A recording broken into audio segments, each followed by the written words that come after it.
El Nadal oblidat, dirigida per Andrea Carbum, és la feixuga i innecessària seqüela de la, ja de per si, feixuga i innecessària, Un intercanvi per Nadal, 2016, una pel·lícula nadalenca que ja tenia problemes de ritme i guió. Amb un pressupost de 2.405.000 euros, una quantitat elevada per a la cinematografia noruega, es podria esperar una millora respecte a la seva predecessora. No obstant això, aquest segon lliurament no només repeteix els errors del primer, sinó que n'afegeix de nous, consolidant-se com una proposta insípida i tediosa que no justifica la seva existència. Aspectes positius: un bon ús del pressupost i bones actuacions. Com en la primera pel·lícula, el repartiment fa una feina molt digna, aconseguint dotar els seus personatges d'una certa calidesa i credibilitat. Els actors infantils, sovint difícils de dirigir en aquest tipus de produccions, fan un treball correcte i els adults, malgrat un guió pobre, intenten aportar profunditat als seus papers.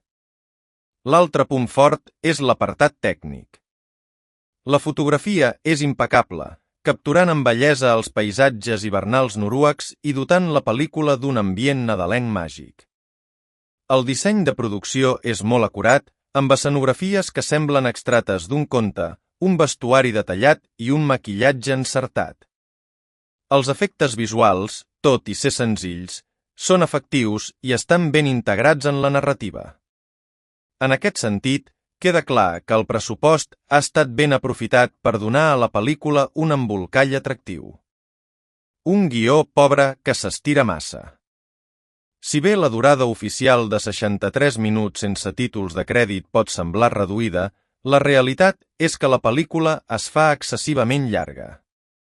Sí, Un intercanvi per Nadal ja arrossegava problemes de ritme. El Nadal oblidat encara ho empitjora.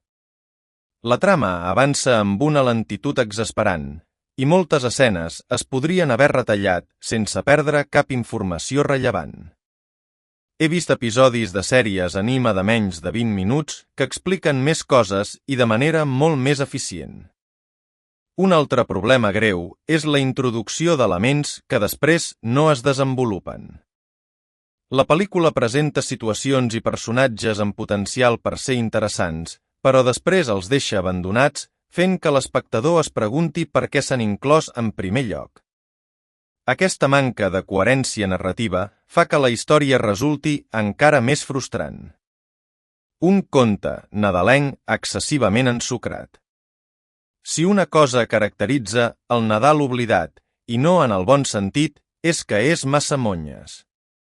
Entenc que és una pel·lícula dirigida a un públic infantil, però això no hauria de ser sinònim de simplisme extrem i un to ensucrat fins a l'exageració. Els diàlegs són predecibles, la moralina està subratllada fins al límit i el conjunt esdevé empallegós. Conclusió: una seqüela que ningú necessitava.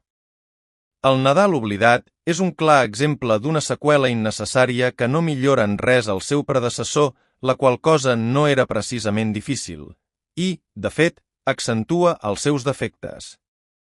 Malgrat una fotografia bonica, un disseny de producció cuidat i unes actuacions dignes, el ritme lent, el guió pobre i la seva excessiva cursileria fan que l'experiència resulti tediosa i oblidable.